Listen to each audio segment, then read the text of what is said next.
loolu moom moo di jëm ci plainte bi nga xamante ne Abdoulaye Sylla déposé na ko contre donc kii di pour abus de biens sociaux. waaw mi ngi noonu loolu dama bëgg tam nga expliquer ko parce que ay partenaires lañu woon te ñoom dem nañ ba gis ni li nga xamante ni moom moo di organisation bi pour doxal entreprise bi demoon na ba doxatul jukki wuñ ko bu baax comme ni ñu ko war a defee muy Mamadou Ibra Kane ñu visé leen ak kii di Alassane Samba Diop donc moom Abdoulaye Sylla saisir na ki nga xamante ni moom moo di procureur pour mu wax ci loolu ndax mën nañ expliquer tey loolu la lëkkale. waaw xam nga.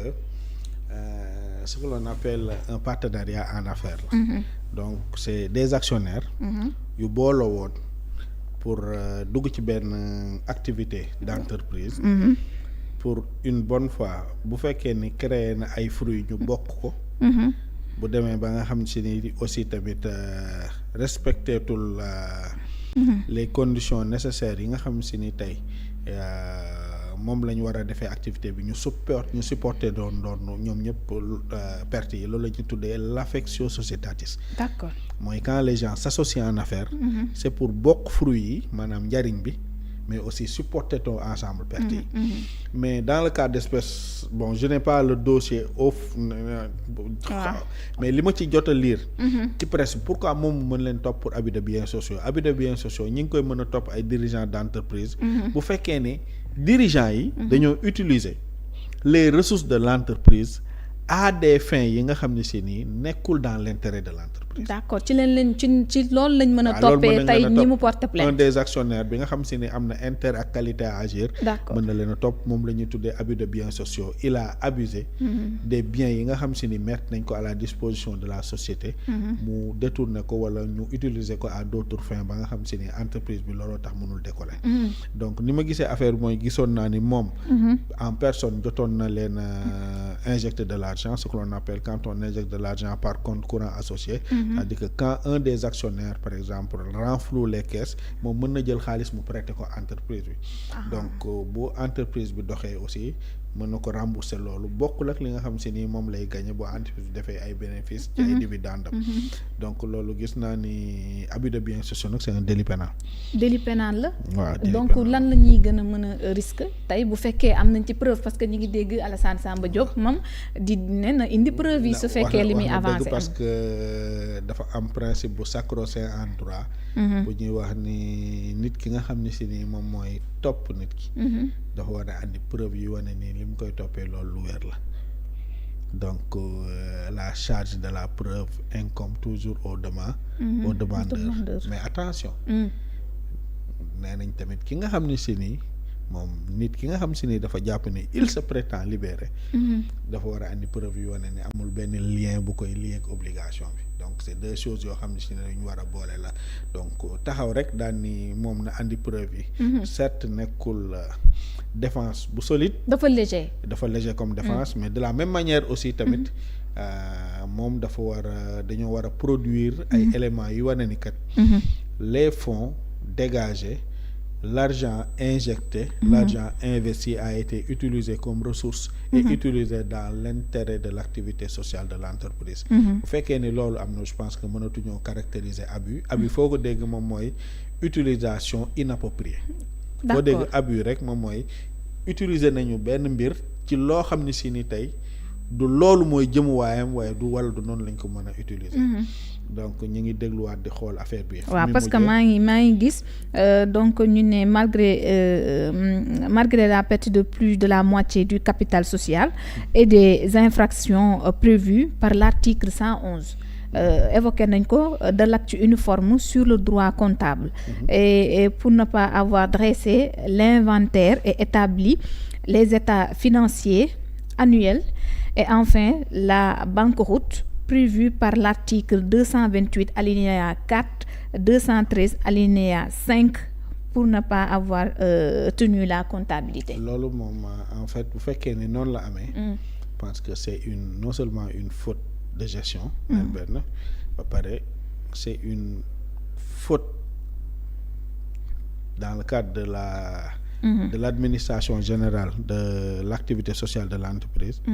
mais aussi mën na am ay implications sur le plan fiscal parce que la tenue d'une comptabilité régulière soxna Aïda Mbène c'est obligatoire quand on est une entreprise qui est assujettie au régime du réel. Qui fonctionne normalement. waaw xam nga absence de tenue d'une comptabilité régulière xam nga lan la en fiscalité.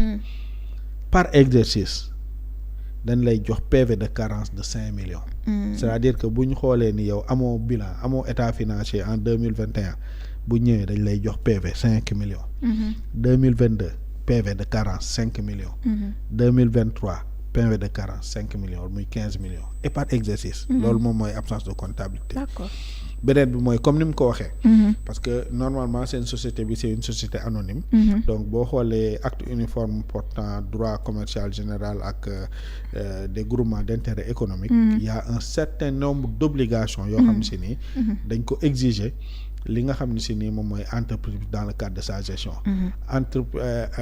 Article yu mu visé yooyu la bu fekkee ni loolu absence yooyu noonu am na je pense que ça risque d'être un peu compliqué pour ñi nga xam si ni ñoo doon assurer gestion bi parce qu'on ne peut pas gérer une société sans pour autant moom une tenue de comptabilité régulière. Oui mu estimé ko à perte boo xamante ni toll na ci 4 milliards de francs CFA ñu ne dont environ 2 milliards au préjudice du requérant.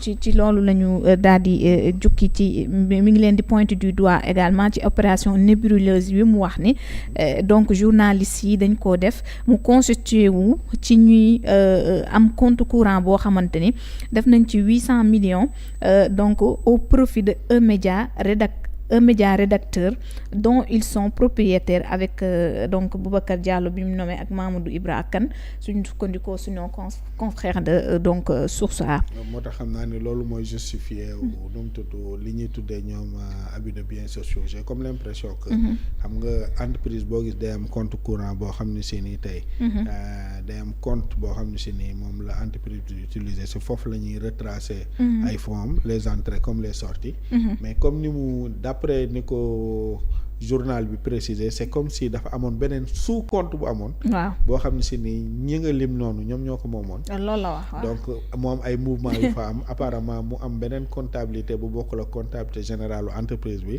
donc ñoom bénéfice su activité yooyu noonu ñuy def mu yem ci ñoom. je pense que loolu moo tax mu leen ni topp pour abus de biens sociaux te gis naa ni am na lu mu wax moom mooy boo perdre une partie wala benn moitié wu capital bi. moi je pense que gis nga entreprise.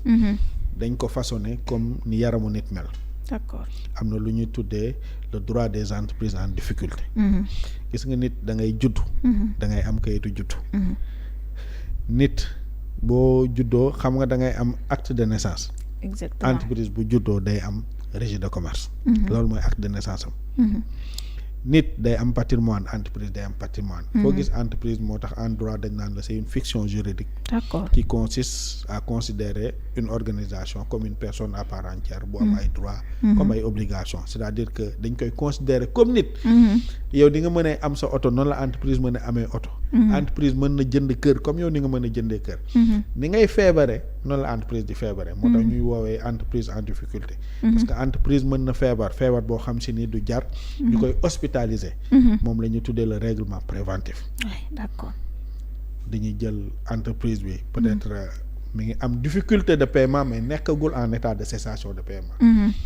yaa ngi dégg. donc entreprise bi mën na varier mën na nekk en difficulté mën na feebar ba mu jar ñu hospitaliser ko. loolu moom la ñuy tuddee un redressement judiciaire. ñu yóbbu ko biir hôpital bi nga xam si ni moo ko war a faj. et médecin attitré bi nga xam si ni moo war a diagnostiquer situation entreprise bi. assister ko ba mu fajuwaat moom mooy juge bi. parce que problème yi bu amee yëpp. tu saisis le juge wax ko ni ko problème bii moom laa am. donc juge bi daal di demander dans un premier temps ñu suspendre lu ñu tuddee les poursuites individuelles yëpp. maanaam ñi kenn dootul amati droit saisir. kenn amatul droit def dara. ñu xool naka la ñuy xoolee intérêt entreprise bi ba mu doxaat. boobu entreprise bi day nekk dans une situation difficile. mais nekkul bu irrémédiablement compromise. par contre bu demee ba yooyu yëpp mënatul nekk nag. entreprise day faatu. day faatu loolu la ñu tuddee entreprise bu nekk ci liquidation judiciaire. comme nit bi nga xam si ne dafa am patrimoine bu génnee àdduna ni ñuy liquider ay biens ay nit doon na ko. ñu amee loon bor ñu fay leen. de la même manière entreprise bu génnee àdduna aussi la même chose moom mooy am. dañoo liquider ay biens am xool passif xool actif am. jël actif am fay ci ay passif am. bu boobaa ñu liquider entreprise bi mu dem ñëpp dem entreprise bi daal di faatu. donc noonu la ñu tëggee cycle entreprise gis naa ni ñu ngi koy moom ci boppam. ci biir li mu wax mi ngi koy reprocher nit ñi. nii pourquoi demander wala leen assistance au juge bi. pour ñu nekk sax au minimum dans le cadre d'un règlement préventif. nga xam si ni dinañ mën a juguler la situation difficile de l'entreprise. par rapport au contexte et aussi par rapport à l'absence de financement yi nga xam si ni moom moo amoon. moo ci am alors ñu wax si lenn mu tukkee ci conseil des ministres Modou Diop donc entre parenthèses vu que daf ñu dab gis nañu nag ñu ne au titre du ministère donc de l'hydraulique et de l'assainissement donc ñu ne monsieur Seny Dieng ingénieur hydrologue est nommé directeur général de l'ONAS en remplacement de monsieur Cheikh Dieng donc gouvernement bu Diomaye s'est séparé de Cheikh Dieng récemment nommé kon fi nga xamante ni moom moo di ministère de l'hydraulique et de l'assainissement donc remplacé par Seny Dieng mu di kon personne bu njëkk boo xamante ni séparé wu na ak gouvernement bi. Même si pour l'instant on ignore lan moo waral tey donc cette séparation là donc am na lu ñu waxoon comme rigueur. Je pense que li ma sama benn xarit waxoon rek.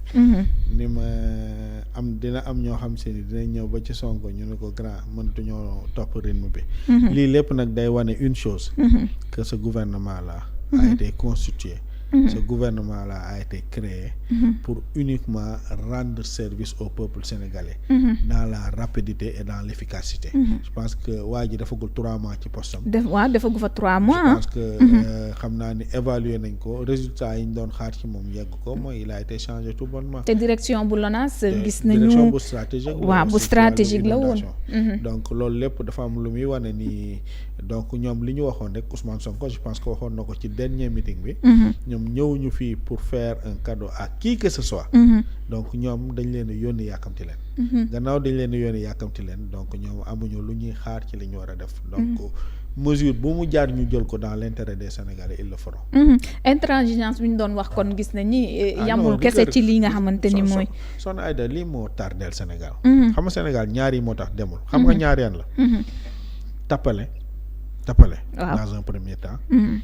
deuxième temps mooy masla. waaw gis nga ñaar yooyu ak ñetteel bi moom mooy jubati. moo tax boo gisee gouvernement bi seen slogan bi man ça me tient trop à cœur. jubal jubanti. waaw loolu lañ wax de parce que ci loolu lañ nekk. ñoom ci jubanti lañ nekk. donc dañoo tànnoon nit am ci moom yaakaar. mu nekk une personne bu am des compétences à la matière. Ils se sont rendu compte que ils ne faisaient pas l'affaire mais ils l'ont changé. waaw et ils vont le faire dans toutes les directions man maa la ko wax. ñoom kon ñu bëri tey nar nañoo rendre le tablier wala boog ñu démir leen ci seeni fonction tey bu ñu xoolee parce que le gouvernement moom gis nañ ni foowul ci li muy def. non parce que tout simplement boo yoree li nga xam si ni dañ la ko dénk xam nga soxna Aïda. gouvernement. sa vocation c'est de servir le peuple. ay serviteurs lañu. donc ñoom amuñu temps bu ñuy perdre. bu fekkee ne nit dañ ko jox responsabilité.